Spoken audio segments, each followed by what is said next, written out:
আপনাদের মাধ্যমে সারা দেশবাসীর কাছে কৃতজ্ঞতা জানাই যে আসলে আমরা আমাদেরকে প্রতিষ্ঠিত করতে পারিনি, তারপরেও মানে একদম হচ্ছে যে আপনারা যে পরিমাণে দোয়া করেছেন, কারণ আজকে সুযোগ হয়েছে আপনাদের প্রতি কৃতজ্ঞতা জানানোর। কারণ একজন শিল্পী তখনই তৈরি হয় যখন দেশের মানুষ ভালোবাসে, মানুষের ভালোবাসা যখন তার প্রতি তৈরি হয়।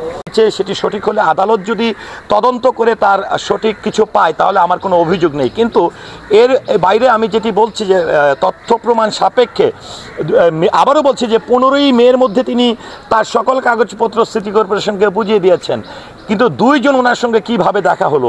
আর আমার জানা মতে ডিপজল ভাইয়ের সঙ্গে একবার দেখা হয়েছে। আরেকটি বিষয় যদি বলি, এই মহিলা শুধুমাত্র যে মনোয়ার হোসেন ডিপজল সাহেবের সঙ্গে সিনক্রেট হয়েছে তা কিন্তু না, এই মহিলার সঙ্গে কিন্তু তিনি আরেকজন গুণী অভিনেতাকে, বাংলা চলচ্চিত্রের অহংকার, আমাদের জনপ্রিয় চিত্রনায়ক এবং বাংলাদেশ চলচ্চিত্র শিল্পী সমিতির সম্মানিত সাবেক প্রেসিডেন্ট ইলিয়াস কাঞ্চন সাহেবের সঙ্গে কিন্তু এই মহিলা একই ধরনের কাজ করেছে, যদিও মামলা পর্যন্ত পৌঁছায় নাই।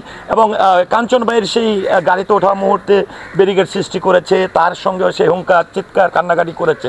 তো এই যে বিষয়গুলো, তো এইরকমভাবে যদি এরকমই হয়, আজকে আমার ভক্তের নাম ধরে কেউ আমার সঙ্গে দেখা করতে আসবে, আমি তাকে আদর স্নেহ করব, ভালোবাসা দিব, 2 দিন পরে এসে সে অভিনয় করে অভিনেতার চেয়েও যদি অভিনেত্রী বা অভিনেতা বেশি হয়ে যায়, হ্যাঁ, আমরা যারা আসলে ক্যামেরার পর্দায় অভিনয় করি তারা বাস্তব জীবনে কিন্তু আসলে অনেক কিছু থেকেই কিন্তু উইক। এবং আমরা বরাবরই চেষ্টা করি যে আমাদের ভক্ত অনুসারী যারা আছে আমাদেরকে ভালোবাসেন তাদের প্রতি শ্রদ্ধা রাখতে, কারণ একজন ভক্তের কারণে এবং যা আসলে মানুষের ভালোবাসা ছাড়া কখনো শিল্পী হওয়া যায় না।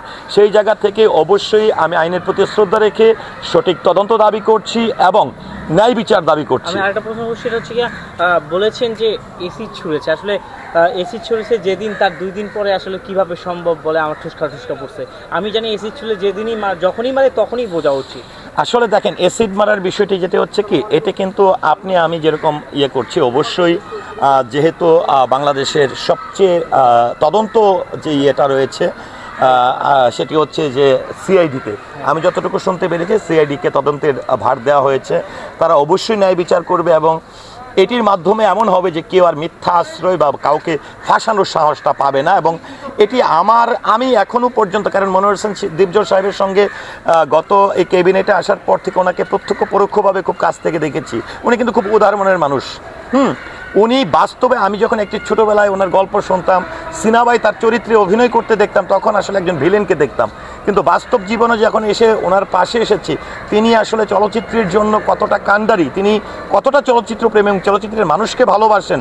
এবং শুধুমাত্র যে চলচ্চিত্রের মানুষকে ভালোবাসেন তা কিন্তু না, আমাদের এরকম অনেক দৃষ্টান্ত আছে যে আমরা পথে ঘাটে এই যে বন্যা পরিস্থিতি বা দেশের যে কোনো পরিস্থিতি, দুর্যোগময় মুহূর্তে কিন্তু ডিপজল সাহেব সাধারণ দেশবাসীর বা মানুষের পাশে কিন্তু তিনি দাঁড়ান।